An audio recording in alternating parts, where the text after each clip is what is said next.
está Erika Lanzini, pero sí está Ezequiel Álvarez. La semana pasada se hizo el lanzamiento de la Cátedra Libre Pensamiento Nacional y Soberanía de la Facultad de Ciencias Humanas de la UNICEN. Estamos con Ezequiel Álvarez. Ezequiel, muchas gracias por venir. Bienvenido. Hola, buenos días. Buen día, Ezequiel. ¿Cómo estás? Por la invitación. Contanos cómo surge esta idea, dónde surge, entre quiénes. Entre quienes es un grupo bastante amplio. Ajá. Hay un grupo de graduados, profesionales, que nos fuimos egresando en este último tiempo, sobre todo de las carreras de Historia y de Relaciones Internacionales, que junto con algunas organizaciones estudiantiles, Construyendo Historia en la carrera de Historia, Mirada Internacional en la carrera de Relaciones, y el Centro de Estudiantes, la FEBOASOMA, hicimos un leve diagnóstico, si se quiere, de qué forma podíamos complementar, si se quiere, esas trayectorias académicas, principalmente de esas dos carreras, pero no exclusivamente. Y por militancia también, por el trabajo que hacemos más allá del trabajo en la facultad, nos pareció que el pensamiento nacional era un complemento que estaba muy bueno, y no solo que estaba muy bueno, sino que era necesario justamente para eso, ¿no? Para la formación de profesionales que no solo sean especialistas en la disciplina, sino también que tengan en cuenta discusiones que creemos van a ser centrales de cara a lo que venga con respecto a desde dónde pensamos, cómo pensamos la Argentina del futuro, cómo pensamos la del pasado, la del presente. Y la realidad es que nace un poquito de ahí. Por un lado, ese complemento académico que creíamos que podía ser un gran aporte, y por otro lado, buscar generar esta confluencia que a veces en el clima de ideas actual, viste, como que parece que hubiera algo medio raro entre relacionar la ciencia, la técnica y la política, viste, como que son cosas que a veces se mantienen medio por separado. Los adoctrinan. Porque la política tiene como ciertas connotaciones. Para nosotros es algo fundamental. La política es la herramienta de transformación de la realidad por excelencia, y que eso cuente con los insumos y con el desarrollo que le puede dar una ciencia, una técnica y una universidad pública, sobre todo, relacionada, vinculada con las problemáticas del presente, es algo central. Si tuviéramos que definir brevemente qué es el pensamiento nacional. El pensamiento nacional, yo diría que es una de las dos tradiciones centrales que tiene el pensamiento argentino a lo largo de su historia. Es interesante encararlo desde ese lado y pensarlo desde ese lado, porque a veces como que hay ciertas nociones un poco detractoras de lo propio, viste, que como que sostienen que no hay tradición de pensamiento argentino, sino que nosotros hemos tomado, si se quiere, acervos o desarrollos conceptuales y teóricos del extranjero y los hemos aplicado. El marxismo podría ser uno, digo, hay distintas corrientes de pensamiento que sobre todo están muy presentes también en nuestras formaciones. La carrera de Historia depende quién la dé, obviamente, pero en general suele tener un sesgo liberal, pero liberal en el sentido de que es la historia pensada por Mitre, si se quiere. Claro. Tiene esa connotación. El pensamiento liberal justamente en algún punto es una deriva de discutir esa interpretación que pueden haber hecho los liberales del siglo XIX, muy agarrada de la mano de lo que fueron los revisionistas de principios del siglo XX, década del 20, del 30. Sí.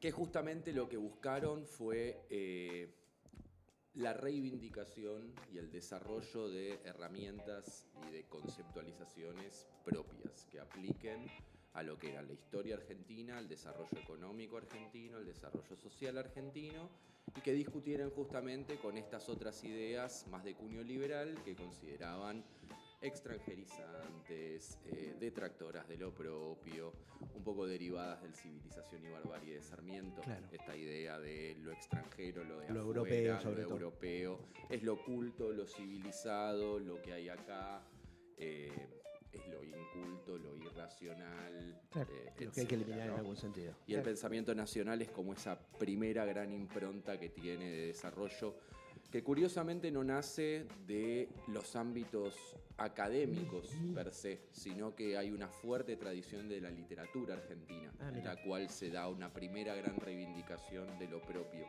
con la Gauchesca, el Martín Fierro, Juan Moreira, etcétera, Pero bueno, después con el surgimiento del revisionismo y con la aparición de José María Rosa, Arturo Jaureche, Scalabrini Ortiz, Ahí se le da sustento. ahí se le da un sustento que va a ser lo que tradicionalmente nosotros llamamos pensamiento nacional. Bien, vos mencionabas algunos recién, pero hay exponentes, nombres fuertes en esto del pensamiento nacional. Recontra.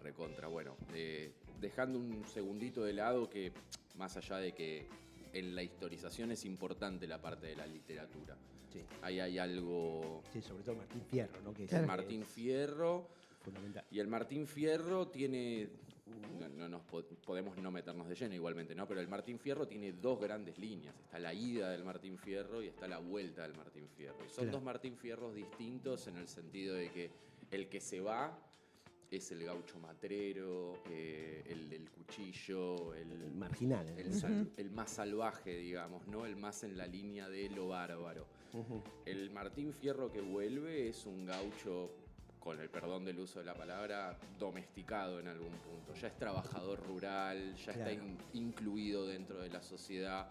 Esas dos grandes líneas se vieron expresadas bastante en la literatura. El Don Segundo Sombra es el gaucho trabajador, digamos, y el Juan Moreira es el gaucho, el que se planta, digamos, el del cuchillo. Pero bueno, más allá de esa tradición de la literatura, exactamente, Arturo Jaureche, Scalabrini Ortiz, José María Rosa son de esos primeros y después van a venir otros, Hernández Arregui, Fermín Chávez. Hay toda una tradición de pensamiento que avanza a lo largo del siglo XX y que nosotros la podríamos extender hasta el presente también, ¿no? Sí, hay exponentes del pensamiento nacional en el sentido de darse el desafío de pensar desde las condiciones actuales argentinas de qué forma nosotros tendríamos que desarrollarnos hacia el futuro, bajo qué líneas, en qué vertientes. El Papa Francisco podría ser un ejemplo, ¿no? Vos recién mencionabas que esto es importantísimo de cara a lo que viene, los nuevos debates, de cara a lo que está.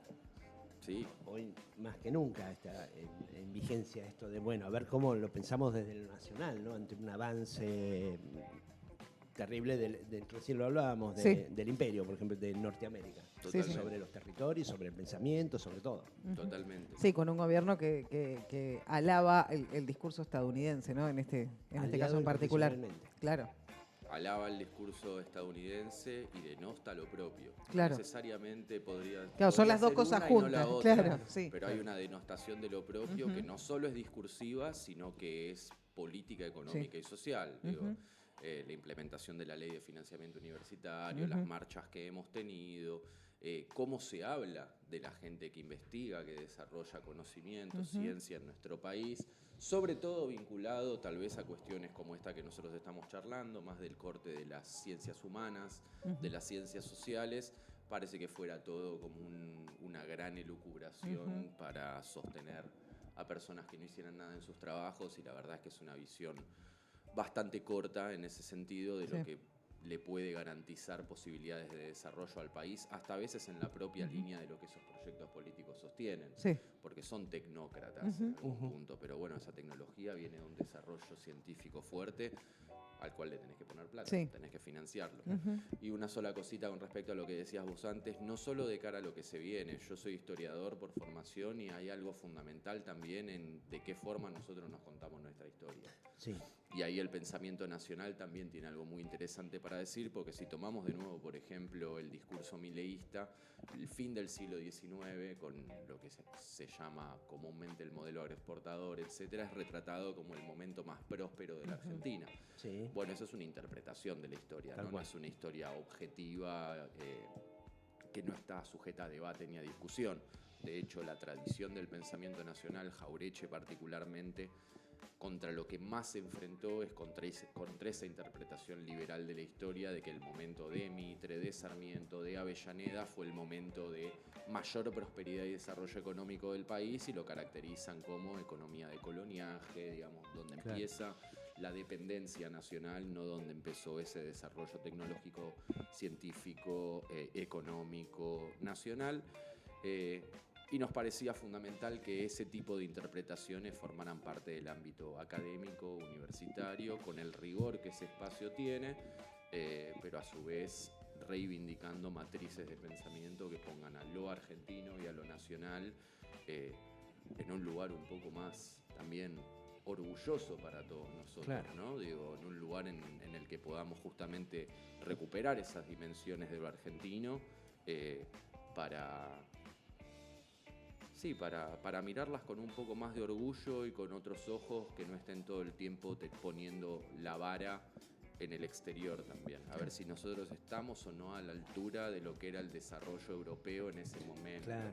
O mismo el estadounidense. Estados Unidos también estaba en un proceso de desarrollo muy zarpado en ese momento. De hecho, en la historiografía, nosotros como que tuvimos todo un momento de desarrollo en el cual las comparaciones eran Estados Unidos, Nueva Zelanda y nosotros, ponele, o Estados Unidos, Australia y nosotros. Sí. Y la pregunta maliciosa es por qué nosotros somos nosotros, Estados Unidos es ¿Qué nos Estados pasó? Unidos, Australia es Australia, Claro. ¿no? ¿Qué pasó en el medio? Y ahí hay toda una corriente de pensamiento argentino que ha hablado de la decadencia nacional, el hecho maldito peronista, Claro, digo, bueno, hay toda una línea de justamente. pensamiento de corte decadentista que se ha dedicado a eso, a que la culpa fue nuestra, digo, que no estuvimos a la altura, y empieza un poco también ahí el problema de la Argentina son los argentinos, Ujú. ¿viste? Como esas Claro. cosas de una denostación de lo propio profunda. Ese discurso, ¿no? El problema de la Argentina son los argentinos. Sí. ¿Qué te pasó cuando lo escuchaste? Demian Reidel, ¿no? Claro, sí, de Reidel. Yo siempre recuerdo un capo, ¿no? Pero hay un sketch de Capusotto que es increíble. Es que últimamente todo nos lleva a Capusotto, Sí, ¿no? sí. Es el- Es que yo lo traigo a colación y lo he nombrado ya porque Capusotto debe ser uno de los lectores más sagaces de la cultura argentina que hemos tenido en los últimos 20, 30 años. Entonces, cuando algo aparece en un sketch de Capusotto, Sí. suele ser un reflejo de un rasgo cultural. Sí. Tal cual. Al menos, tal vez, no sé, porteño, bonaerense, Claro. no quiero decir necesariamente argentino. Nico Vainilla es claramente. Pero Claro, Miki claro. Vainilla es uno, y hay un personaje que se llama Luis Solari, que es este tipo que está todo el tiempo, va, le traen un café, está frío, y dice, no, esto en Suiza, te lo tiran en la cara, digo. Sí. No, nosotros estamos muy acostumbrados a lo malo, esto es un desastre, no sé qué. Y es ese rasgo, viste, de eso, de lo de afuera es mejor, nosotros Sí. estamos destinados al fracaso, Sí. la Argentina, que... Bueno, creo que la reivindicación del pensamiento nacional y poder traer a colación ciertas cuestiones y ciertas discusiones son no una solución ni mucho menos, digo, son un granito de arena en un clima de ideas y que sobre todo también más allá de recuperar ese acervo de pensamiento y sentir orgullo también de que esas cosas sucedan en Argentina y que nosotros tenemos esa tradición de pensamiento tan cargada, tan rigurosa, tan científica, porque aparte se le ha acusado mucho de ser, digamos, politiquería, si se quiere, Sí. ¿entendés? Y no, la realidad es que es muy riguroso ese pensamiento. Han sido grandes pensadores y a su vez levantan un poquito el orgullo, ¿no? También, que es algo necesario, digo, sentirnos como orgullosos de ser argentinos, querer el país en el que vivimos, querer su desarrollo, cuidarlo, es importante. Así que lo veo muy Hay importante. desde ese detalles lado. que parecen simbólicos, sin embargo no lo son, y que claramente son una muestra que de esto de la vigencia del pensamiento nacional se lo puede vincular con eso, y nosotros lo traemos cada tanto acá a la mesa, que es la bandera, las Malvinas son argentinas en el Total. partido contra Inglaterra. Eso Sí. fue simbólicamente fue un sacudón. Sí. Sobre todo porque un gobierno como este hasta la había prohibido, ¿no? Había prohibido que se hablara, Acuerdo que se para llevaran FIFA, banderas, que se sí. llevaran cualquier imagen que hiciera mención a las islas. Y Nos ahí hay multaron, una... de hecho. ¿Eh? Nos multaron. De hecho, nos La FIFA multaron. multó, sí, Sí. pero eso fue fuerte. Hay algo en el ADN argentino que estamos hablando de soberanía, se mezclan Sí. muchas cosas. Y de ¿no? hecho, conocida la multa, creo que todos coincidieron, o por lo menos las reacciones que vi en redes, vale cada centavo. Lo vale. Vale obvio, cada sin centavo lugar de a dudas, dólar. sin Incluso lugar a la dudas. final del Mundial vale cada centavo de dólar, Sin ¿no? lugar a dudas. Sí, totalmente. La cátedra, de hecho, se llama Pensamiento Nacional y Soberanía. La idea es poder vincular esas dos dimensiones para poder dar ciertas discusiones que son centrales también con respecto a nuestro territorio, lo que implica ser una nación soberana, Y Malvinas en esa discusión es central, como causa nacional, como motivo de unificación nacional frente a intereses extranjerizantes, coloniales. Hay pocos enclaves coloniales en el presente del tipo de Malvinas, realmente muy pocos. Después del proceso de descolonización que hubo a mediados del siglo XX, y nosotros seguimos ahí con lo que termina constituyendo, entiendo que hasta un 25% de lo que es el territorio nacional ocupado, porque la realidad es que ese mapa bicontinental que muestra la proyección a la Antártida, el mar argentino, el Atlántico Sur y todo lo que significa que las Malvinas sean un enclave colonial ahí, hasta para el desarrollo económico, territorial del país, es algo que lamentablemente estamos en un momento en el cual se retrocede por una cuestión de que el gobierno no desarrolla ni despliega las herramientas políticas, geopolíticas necesarias como para dar una discusión que continuemos avanzando hacia la recuperación. Que no es casual, ¿no? Que en gobiernos de este corte liberal, neoliberal, el tema Malvinas pase a ser... El macrismo fue lo mismo, con el acuerdo Forador y Duncan, digamos. No es tampoco azaroso, no es un capricho de la corona seguir manteniendo este enclave colonial, sino lo que significa en la proyección a la Antártida, ese tipo de cosas. Totalmente. El Tratado Antártico vence dentro de poco, así que ahí va a haber una discusión fundamental. Y sí que este gobierno en particular y el proyecto político más en general no tienen por objetivo ni de cerca el sostenimiento ni de los recursos ni del territorio, sino vean el RIGI. Sí, el Super RIGI. El Super RIGI y el recontra mega archi RIGI, que a fin de cuentas son dilapidaciones del patrimonio nacional. Inviolabilidad de la propiedad privada. O sea, ya hay, total. Sí, ese título. Vengan y sírvanse. Exacto. Hagan un campamento, traigan todo lo que quieran y después... Allanar el camino para todo. ¿Cómo sigue la cátedra? Tuvo su presentación el jueves y ¿cuál es la proyección? La cátedra consta de dos tipos de clases, si se quiere, o de instancia. Están las disertaciones, como la del jueves en la apertura, que la idea es que tengan un corte más teórico en el sentido de dar el marco, digamos, el marco conceptual, el marco de interpretación de toda una serie de discusiones. Esta es una, por ejemplo, pero no es la única.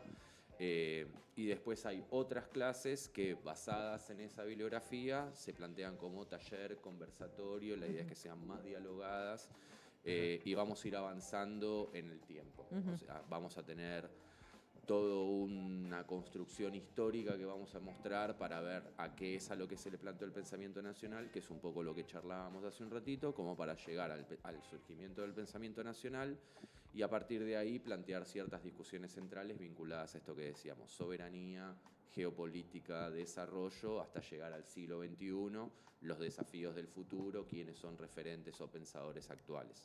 Así que ahora, este jueves, o sea, pasado mañana no, sino el jueves de la semana que viene va a ser la segunda clase en la que se va a pintar un poquito ese siglo XIX, etcétera, y después va a haber una clase, taller, conversatorio. ¿Siempre en el aula magna? No, no son siempre en el aula magna. Nosotros la cátedra la presentamos como cátedra libre y eso te permite ciertas libertades, Bien, si se quiere. Itinerante. Una de esas es que podemos trasladar las clases, así que yo imagino que alguna puede que sea en el campus, otra que sea en lugares del centro. La realidad es que nuestra intención es poder llevarlo a lugares y que esté bueno que sucedan en algún lugar alternativo también. Sobre todo porque el campus es considerado un poco alejado. Claro, tal vez. sí. Me llamó la atención que quien inició este ciclo es Fabián Brown, un historiador que además es retirado del ejército, es un general retirado. Me llamó la atención porque uno asocia desde este lado del charco, asocia al ejército con no precisamente un pensamiento nacional, sin embargo hay históricamente una corriente muy fuerte de pensamiento nacional dentro del ejército. Totalmente. El ejército argentino ha sido de los principales generadores de ideología, si se quiere, o de pensamiento nacional, sobre todo vinculado a la defensa del territorio. Mosconi, Pujato, Perón mismo lo han planteado desde una línea también de hay una importancia central en lo militar, en la defensa del propio territorio, que en nuestro país, por las dictaduras que nosotros hemos vivido y por todo lo que ha sido nuestra historia, el ejército ha caído en un lugar, o las tres fuerzas, si quiera, han caído en un lugar particular, el cual es necesario pensarlo, discutirlo. Yo trabajo, de hecho, en el área de derechos humanos de la universidad y hay una discusión ahí importante a dar, pero eso no significa que no haya un rol central para las Fuerzas Armadas a cumplir en este tipo de cuestiones.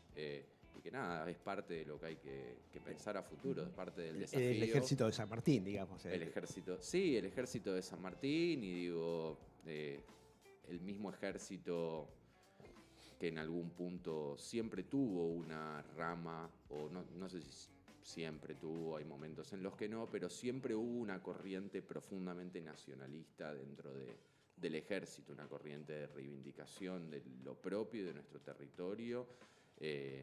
Y esa corriente sigue existiendo y ha desarrollado y ha buscado reivindicar lo propio de diversas formas. Hay algo ahí, hay algo ahí a discutir. Y, por ejemplo, digo, en todo esto de nuevo, Malvinas, la Antártida, la defensa territorial, digo, si vos tenés esa capacidad también de defender, el reclamo tiene otro tinte que si vos no tenés esa capacidad de defenderlo. Tal cual.